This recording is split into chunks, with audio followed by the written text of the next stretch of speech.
Hello, welcome to my second podcast. Today I choose a topic which is not that so much happy. It's kind of sad, but however, it's the world problem, and we have to speak about it to get the right information. But on the start, I have to tell you everything what I say is how I see it. Okay, doesn't have to be. I don't want to say the truth, but really, it will be my opinion, my view of point. So maybe you'll have another. So if there's some differences, so don't be angry, okay? So and what the topic is about, okay? For sure, expectable coronavirus. This is, as I told you, a world problem, and of course, it's a problem even in Egypt. And I always see Egypt kind of funny in the way that if Europe and America will get some problems, so Egypt, mostly as the only country from Africa, is with them all the time. I don't know why, but if you look to the history, it was always like it is. We can say since Cleopatra, but it's not our problem now. Okay, so I wanna tell you how the coronavirus was here in Egypt because it was kind of unexpected, at least for me, and things moved the way no one expected it. So, 1 month ago, it was actually in Egypt already very hot, really so hot that we could go even to the sea. We was swimming, we was enjoying the time, how it became really hot, and we thought, okay, finally the winter is away, now the sun will be, and it was like good degree, almost 30. So when the coronavirus came to Europe, I was telling myself, okay, Egypt is already hot and the coronavirus is dying over up 26 degree. So I thought there's no problem, it will not come to Egypt. But thing which I didn't expect, that in the time that when I told this sentence to myself, next week exactly, the degree get down so much. Like from the 30 to 16. Can you imagine? I didn't understand why. And it started to be windy, it started to even rain here in Alexandria. And I even asked my friend in Cairo, she confirmed the same. I asked my friend in Hurghada, the same. Then a friend in Mansoura, the same. Like all Egypt became the same weather, which is also kind of impossible, but it happened. Wow, okay, what next?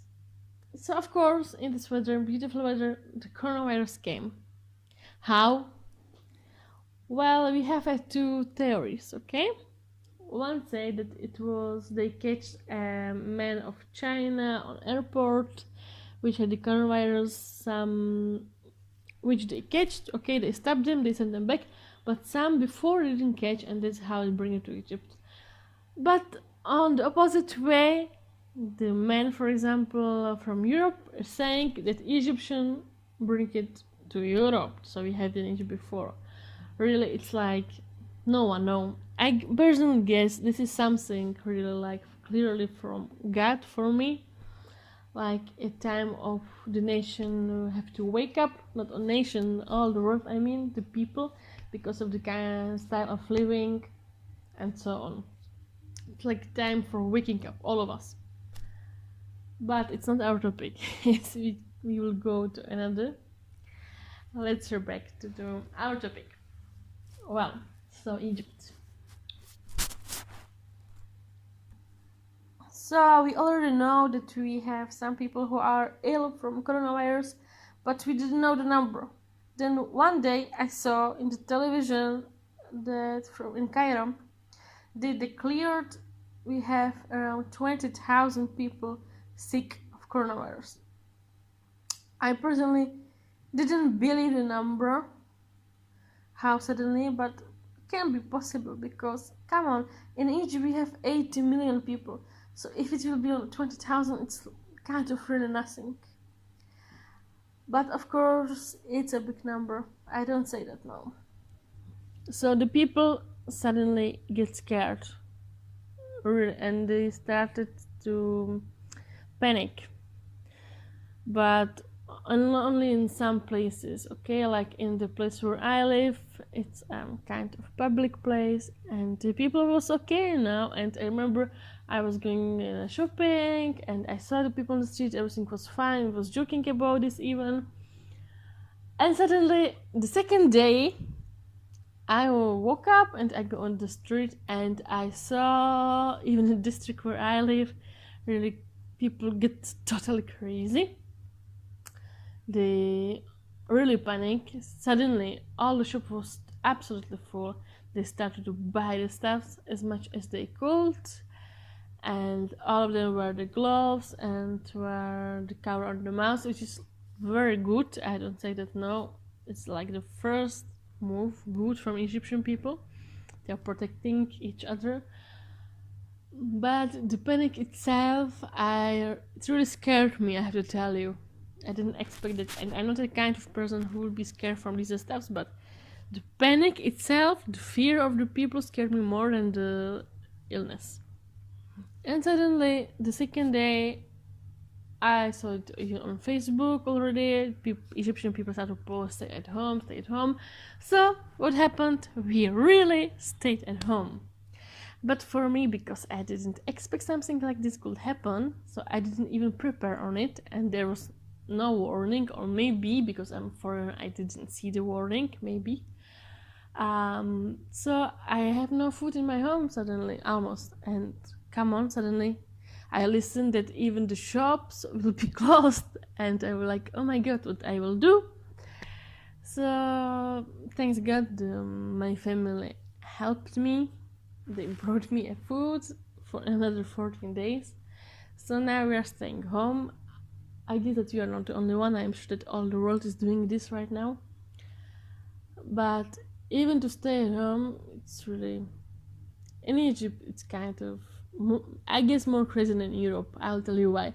Because when I lived in Europe, like, the street was empty all the time. Like, it was fine for me. The look was the same. But here, when I'm used like all the day and the night, people are on the street, are having fun, and I listen to the sound of the people, it makes me feel kind of safe. But suddenly, of this environment, it became like Europe. There is no one on the street in the day or in the night. For me, it's really kind of scary in Egypt. I really don't like it. But there's nothing what we can do. No, okay. Then the school cancelled, absolutely, for the small kids, even the bigger kids. It's also a good move, I don't say that no. But the problem which became, a lot of people is now really without work.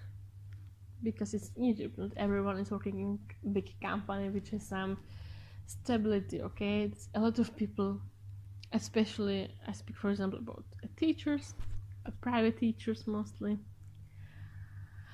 stayed without work at all. But it's not only about teachers, there's a lot of other jobs like that. Really, a lot of people, a man, stay without job, and this is the problem, how they will live, from where they will bring the money to the home, provide the money. It's a really big problem, and plus that we have to stay home at least 1 month, and speaking about it will be 2 months. Look, I can't imagine on myself to stay at home 2 months. For me, I'm now 1 week at home, and I'm really getting crazy, really. But I'm sure that if you listen, you will be the same. I know this is not only about me, and I'm totally okay. Thanks God, like nothing happened to me, and I know that the people which even get this illness are in much worse condition, or people which doesn't have money, which is not my case. But okay, I don't want you to feel that I regret myself, because I don't. I just want to share with you the experience in Egypt. Yeah, so I want to wish you a good luck and a big power to pass this time, because it's a sad time, really, because some people after this will not be with us anymore. This is the saddest moment actually. But we have to really be patient and wait on the end. I'm sure it will come soon. Let's hope. Okay, thank you for listening, and another time with another topic and more happy, I promise. Bye.